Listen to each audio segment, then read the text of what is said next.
Halo learners, kamu pasti sering menggunakan media presentasi untuk menyampaikan materi di kelas kan? Tapi, pernahkah kamu merasa presentasi yang dibuat masih kurang menarik dan efektif? Nah, di video ini kita akan membahas tentang media presentasi. Yuk simak sampai habis. Setelah menyimak video ini, kamu diharapkan dapat 1. Menjelaskan pengertian media presentasi. 2. Mengidentifikasi tujuan dari sebuah presentasi. 3. Mengidentifikasi jenis-jenis media presentasi. 4. Menjelaskan kelebihan dan kelemahan media presentasi. 5. Menjelaskan sistematika media presentasi. Sebelum masuk lebih dalam, mari kita pahami dulu apa itu media presentasi. Media presentasi adalah kombinasi teks, gambar, animasi, dan video yang dikemas dalam satu kesatuan utuh dan disajikan melalui program komputer, biasanya menggunakan proyektor. Media ini membantu penyaji menyampaikan informasi dengan lebih jelas dan menarik. Adapun presentasi memiliki beberapa tujuan. Menyampaikan informasi. Presentasi berisi informasi yang akan disampaikan kepada orang lain. Presentasi semacam ini sebaiknya disusun secara detail dan jelas agar mudah dipahami dan tidak menimbulkan kesalahpahaman. Meyakinkan.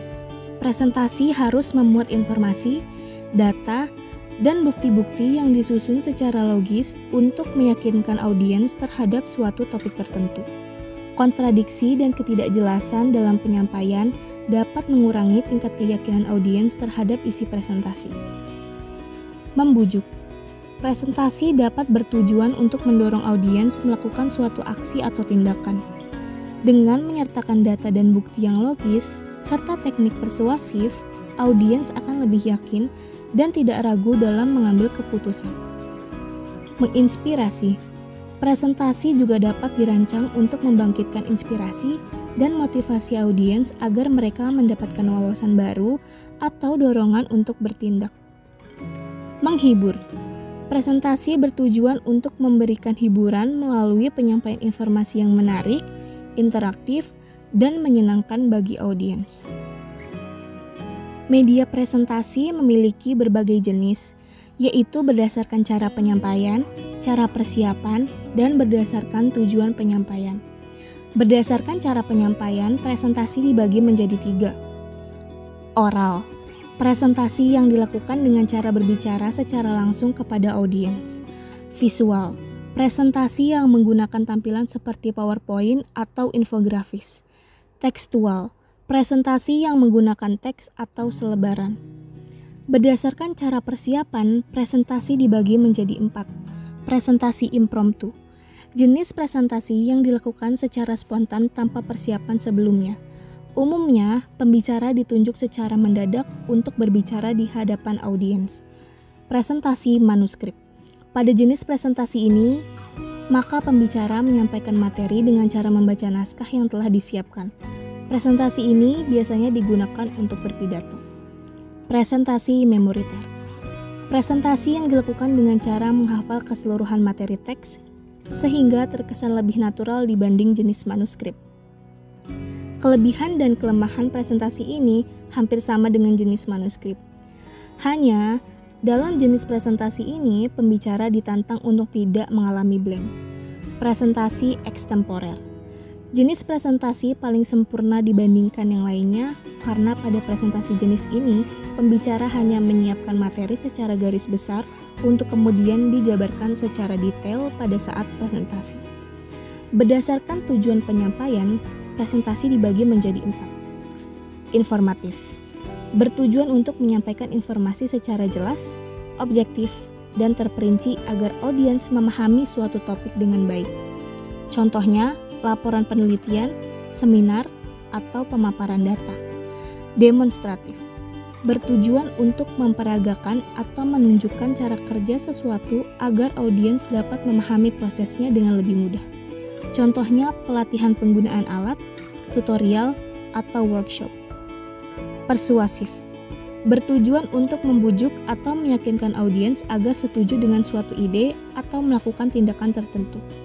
Biasanya didukung oleh data dan bukti yang kuat. Contohnya presentasi pemasaran, kampanye sosial, atau negosiasi bisnis.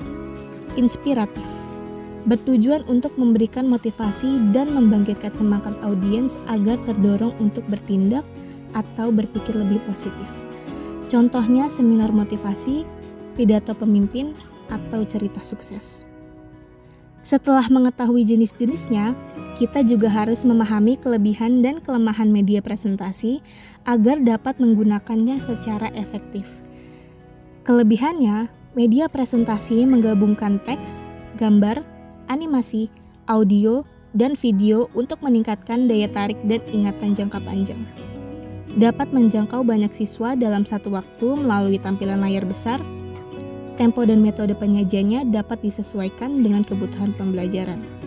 Sedangkan kelemahannya, presentasi memerlukan perangkat seperti komputer dan LCD yang harganya relatif mahal. Penggunaan media ini sangat tergantung pada penyaji materi. Masih banyak guru yang belum terbiasa atau mampu membuat presentasi yang menarik. Agar presentasi lebih terstruktur dan efektif, ada sistematika yang perlu diperhatikan. Adapun komponen penting yang wajib ada di dalamnya, beberapa di antaranya adalah 1.